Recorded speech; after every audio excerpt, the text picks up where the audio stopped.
a song for you. You're listening to Deep Purple Smoke on the Podcast. I will do one episode for each song the band recorded in the studio. However, this is a fan podcast and not band endorsed. It's more of a tribute to their long history, well beyond just the hits, and my way of giving something back to a band that has given so much to me. Let's dig in!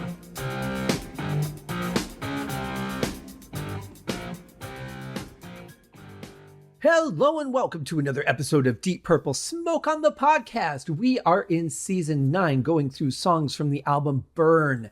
This is episode 4, Sail Away. And overall, this is episode 78. God, we've done a lot of shows in a very short amount of time. But you know, I'm doing 4 shows a week. This was the schedule I did with Uriah Heep, the Magician's Podcast. And I'm feeling a lot of the same feelings. Like, I enjoy recording every episode, and then when it's over, I'm like, wow, that song's done. I won't be doing that one again. You know, it's a weird thing. But I mean, obviously, I'll be able to listen to the songs as many times as I like while I'm still on this earth to do it, and that will be plenty for each and every one of them. But I was thinking about something this morning, and I realized that I've been using a phrase on the show that I don't like to use, and I feel like I've used it a lot. And it's the word favorite. And sometimes when I say it, I'm like, I hate to say the word favorite. So I'm going to make a conscious effort. I can't say whether it's going to work or not, but I'm going to make a conscious effort to stop using that word. Because if I use that word on today's song, I would say this is one of my favorites. Fact of the matter is, I absolutely love this song. It's one I've listened to many, many times above most others on this album. And I'm really looking forward to getting into it. It's a pretty interesting song.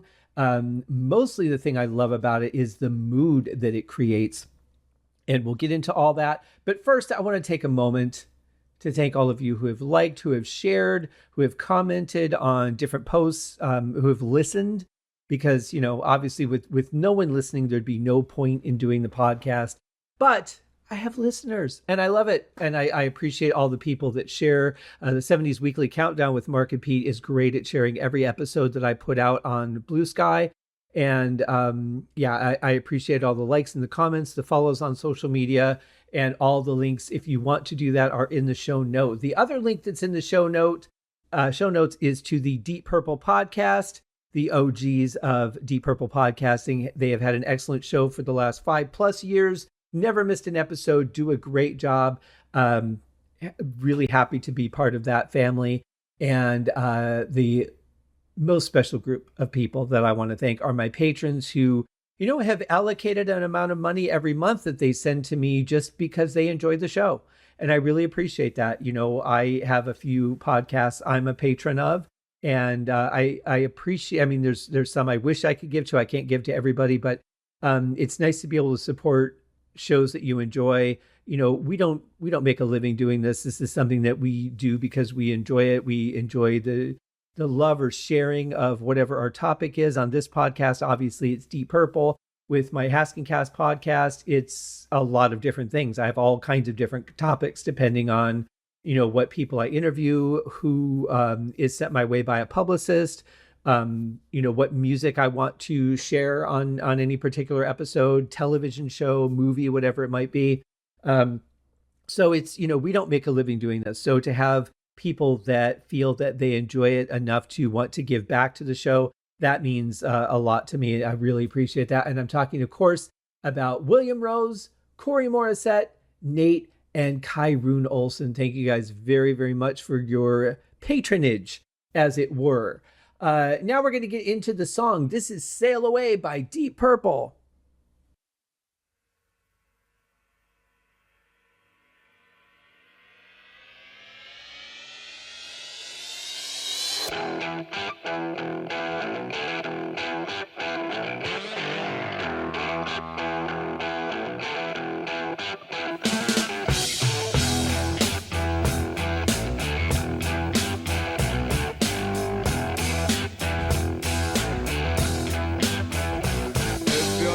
Very interesting panning on that opening reverse cymbal. It starts off in the left ear, goes over to the right, then comes back to center. Um, you know, it's actually been a while since we've had any kind of weird panning other than like a solo. So this isn't too bad. I don't mind it. It kind of adds a little bit of character, I guess, to it. But they did so much of this before that it got kind of annoying. But I've been away from it for a while, so I don't mind. Um, and then the riff comes in. Richie's guitar sounds really interesting on it. I don't know what he's doing to it, but it sounds a little bit different here, and I really like the sound of it. Then we've got everybody joining in, and the sound just gets really big. It's a great riff, very classic Purple style playing, and I love it. And then of course we get treated to David Coverdale's voice. If you're drifting on an empty ocean with no wind to fill your sail, the future your horizon, it's like searching for the Holy Grail. Obviously lyrically it's hey, I'm frustrated with life, I don't know where I'm headed, I don't know what I'm supposed to do kind of feel.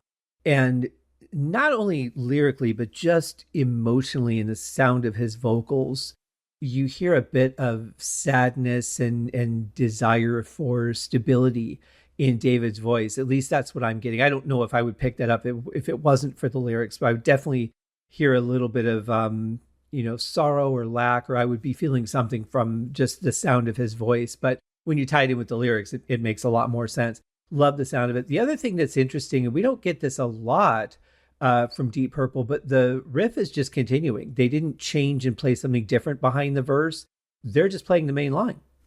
You feel there's no tomorrow as you look into the water below.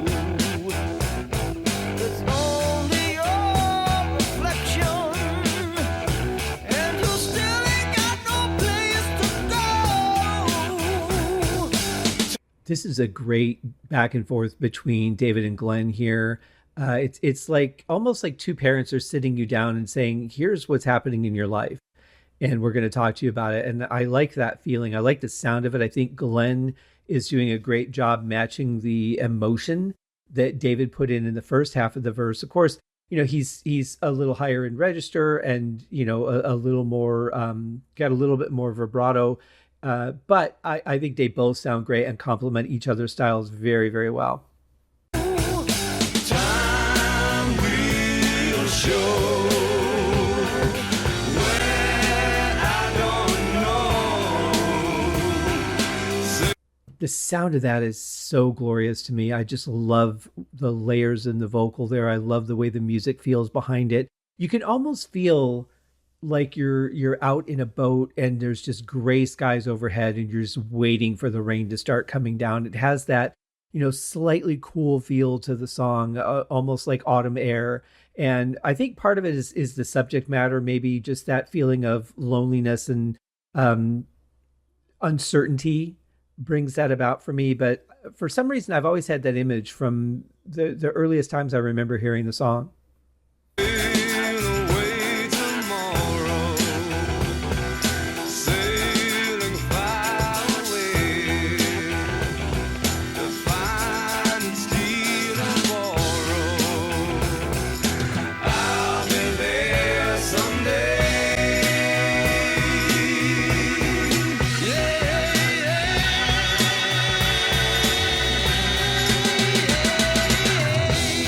I like the resolve in the lyrics here.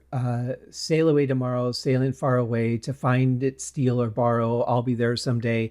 That's just saying that, no matter what, I'm going to survive. At least that's what it says to me. I'm going to make it. And even though this isn't, musically what I refer to as a comeback part, it definitely has resolve in it, and I really like that. I like the passion in David's vocal as well. But there's so much going on here musically. Glenn's playing is really interesting. If you rewind and listen to that last section, the way he's working actually with Richie in more in the left ear, and then we've got John just playing some beautiful sounds on the right. Doing something similar to his normal type stab playing, as I like to refer to it, that rhythm organ. But he's got some interesting just strength in the organ on this. I love the sounds too. I can't quite place what they're doing to make it sound the way they do, but there's something I feel that's a little bit different in the production of this song. I mean, it's certainly on par. It doesn't sound out of place on the album. I don't mean that. But there's just something about like the way Richie's guitar sounds, the way the organ sounds. It's just a little bit different than the rest of the album to my ear. I can't quite place it. But thinking about those gray clouds I was talking about earlier, it could be, now that I'm thinking about it, a trip when I was young to Cedar Point in Sandusky, Ohio. For those of you who are not familiar, it is an amusement park. Back when I was a kid, it was just an amusement park. Since then, it's gone on to, win records for like the tallest roller coaster until somebody comes and builds a bigger one. And they're like, we'll hold my beer because we'll build an even bigger one or an even crazier one. They got into that competition. But back when I was a kid, it was a pretty simple park. And I remember one time going there and it being kind of, overcast on and off. It's the Midwest, that's going to happen.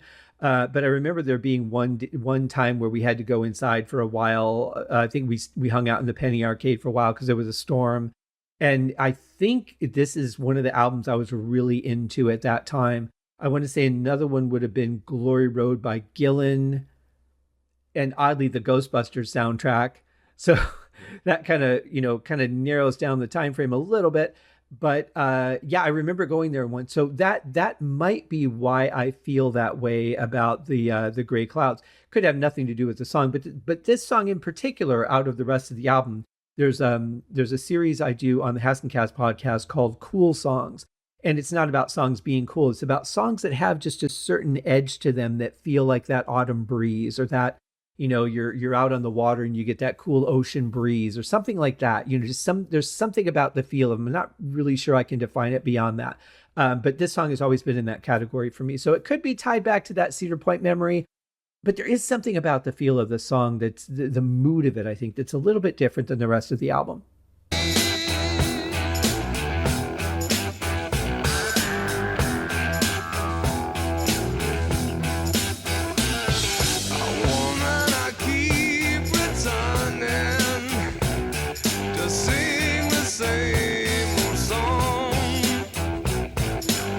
Boy, here's something I never noticed before, and I can't believe that because it's a drum thing. Here, I thought I knew the song so well, but no, not at all. So Ian Paice is actually not playing as simply as it sounds. There is a very faint bass drum beat before the main beat on some of these hits. So instead of just going boom, tap, he's going ba-boom, tap, ba-boom. There's just a slight hit before the hit. And that is really kind of tricky to play because normally you're going to hit it a little bit hard both times and both hits are going to be pronounced, but he's hitting that first one pretty gently. That's actually really tricky to do, especially as consistently as I'm hearing it here in this verse. The story's been told, now I'm getting old. Tell me, where do I belong? Feel like I'm going to surrender. Hard times I've had enough. If I could find a place to hide my face, I believe I could get back up. Great transition, Phil, from Ian Paice there. Very simple, but I love that it was just on those toms that sound so rich and deep on this album. But this part of the lyric, it kind of makes sense. Like I feel like I'm just doing the same thing over and over again, not really getting anywhere. If I could just get away from it all and kind of collect myself, I feel like I could, regain the strength that I need to move on to get to my destination, whatever it's going to be. I like that because it's kind of like I have the resolve now. I'm starting to figure out how to get there, and it gives me a little bit of hope that this person that they're, singing through is going to attain that goal and going to, go on to lead a good life, or at least a happy one. I will show when I don't know. Sail away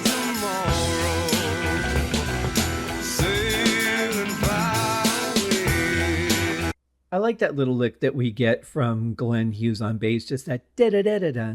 Really simple accent, but it works. It's kind of like, in the way a drum fill would work. But I love the difference in what we're getting on the hi hats here. It's a really interesting switch back and forth between two different patterns. And I think that sounds good. It adds a great dynamic to the song. It really emphasizes the vocals, really creative writing and playing. Find and steal and borrow, and I'll be there someday.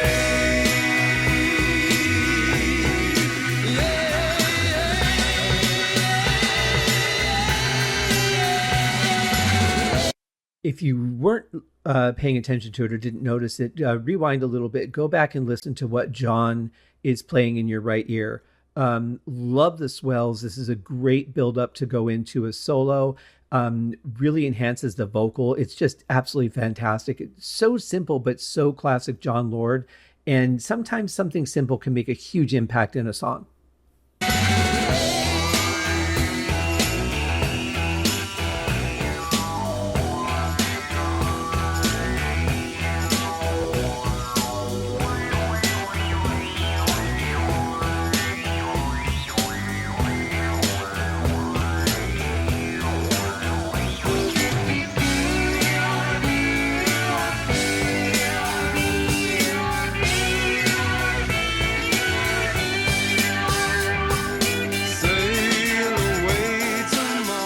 So I think at least in that section, there's a little bit of flange on the guitar, or, phaser as it would have been back then. Not sure if it's in the rest of the song. I haven't particularly noticed it, but certainly there in the solo section. Now, I love what John played. I love this opening on the synth, which might also be part of why the song feels a little bit cold to me, because synths tend to be a little bit more digital and have that sound to them. But then the way it transitions into that, guitar harmony and everything, it just absolute magic, right? But here's the thing, and I've mentioned this on several songs, I should say, where I feel like the solo section just went on and on and on. And although what they're playing is great, thinking as a producer, these solos should be half the length that they are. Now, we take this song. This song is almost 6 minutes long. That's a pretty long song. I mean, certainly not anything that's going to get play on radio. But the solo section is incredibly short for that length of a song. We had one song that was, 25% of it was just a guitar solo out of over a minute out of a 4-minute song. That's insane. And here we're getting 30 seconds or so of solo in a almost 6-minute song. They come in, they do what they do, and then they're out, and it has a really strong impact. And I really like that. What's interesting though is we're coming into we're done with the verses, and we are 3:45 into a 5-minute 52-second song. So there's still a lot of room here, but the initial solos, in and out, make your point, give the emotion, come back strong. Let's get back into that pre-chorus. And I think that's absolutely stunning the way that they wrote that.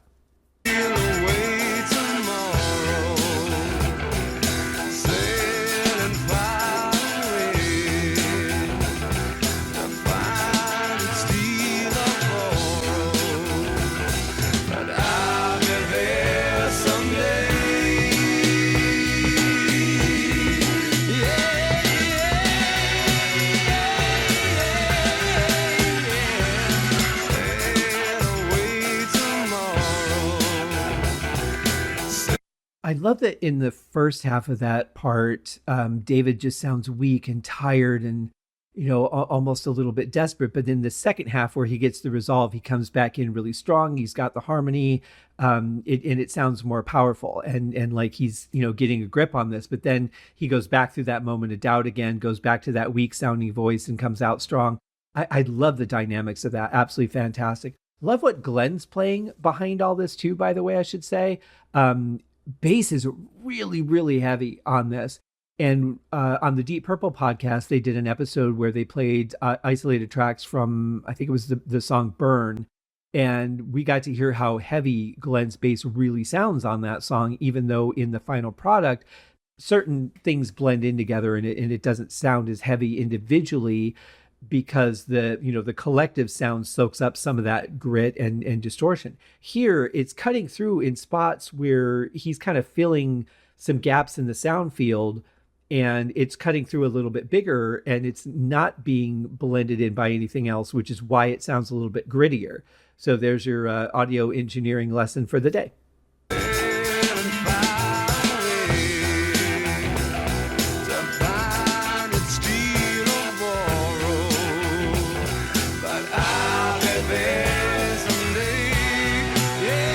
Yeah, go back and listen to that and really pay attention to what Glenn's doing here.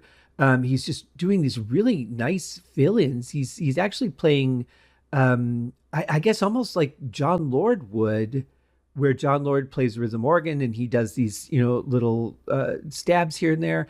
That's kind of what Glenn's playing here. It's some really nice fill-ins. I really like that section, especially for him.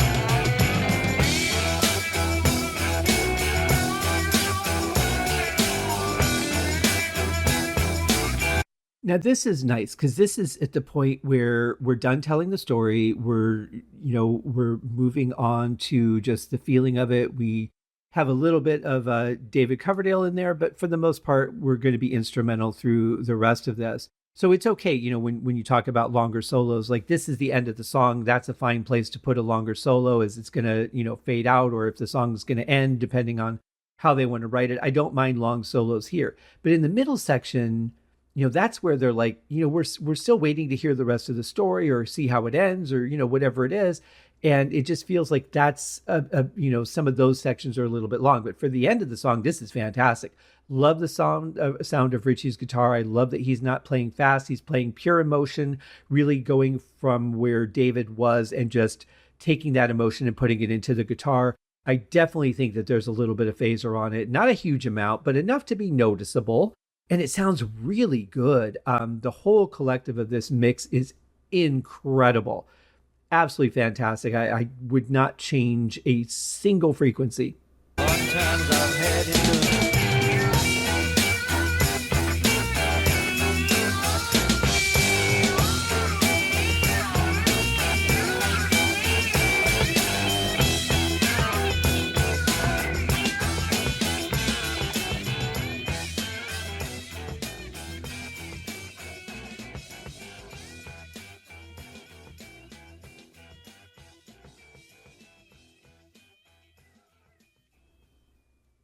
And as always, at the end, Ian Pace really stepping it up a notch and bringing us a lot of good fills. The bass drum placement on this too is really interesting if you listen to it, because it's not just a straight beat. It's not like he's playing boom tap, boom boom tap.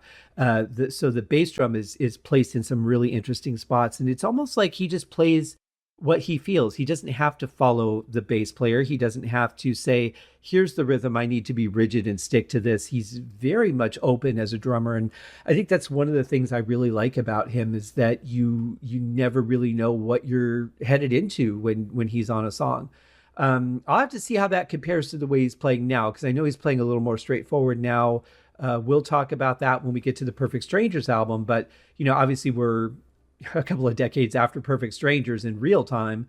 So I'll when we get to Equals One, or maybe even, albums like Infinite, I'll have to see, because I haven't specifically noticed how he's managing that. I've just been enjoying the songs, on the whole. Since I haven't need to learn them to perform them, I mean, I pay attention to the drums, obviously, but certainly not to the depth of learning exactly what they're doing all the time through a song. So that's going to be an interesting thing for me anyway, and for any of you drummers who might be listening, or anyone in a rhythm section. It might be interesting even if you're not listening. You just wouldn't know it because you're not hearing it. But anyway, yeah, so great song. Absolutely love it. It's like I said, it's been one that I've listened to many, many times. It's not surprising it made the album for me. The style, the emotion of it, the overall feeling, the mood is definitely exactly what draws me into a song. And especially love the short solos. I love the bass on this. I mean, Glenn's a very good bass player. People talk about his vocals because those are the things that usually get the focus. And people that, are musicians tend to talk about the bass. And but I will say he is a very, very talented bass player, no doubt about it. So that is our song for today, guys. I hope you enjoyed it. I got through the whole thing without saying it was my favorite song. I'm very happy about that. We'll see how long it lasts. Maybe I'll forget by the next episode. I don't know, but it is Monday. I hope you guys have a great day. If you want some more Haskin, go check out the Haskincast podcast. You can also check out Uriah Heep, the Magicians podcast, available wherever you're listening to this. All episodes are available to stream on my website. Just go to scotthaskin.com, click on podcast. You can click on any podcast you want. From there, it just goes into all the individual episodes because I'm kind of, overly organized, but everything's easy to find.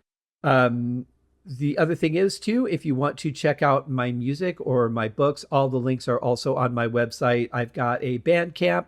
I've got SoundCloud. I've got samples on the website. I've got an Amazon author page because I have 9 books on Amazon, which sometimes I have a hard time believing I actually have 9 books on Amazon, but I do. And only one of them is about music, believe it or not.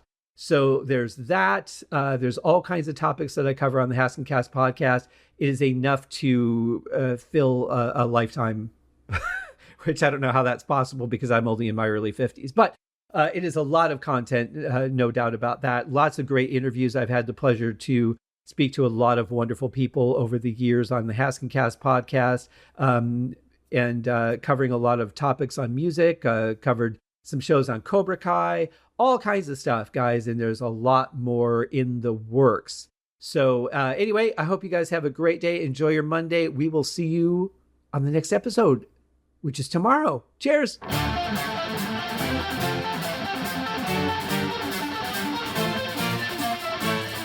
Thanks for listening to Deep Purple Smoke on the Podcast, a tour of the entire Deep Purple studio recordings.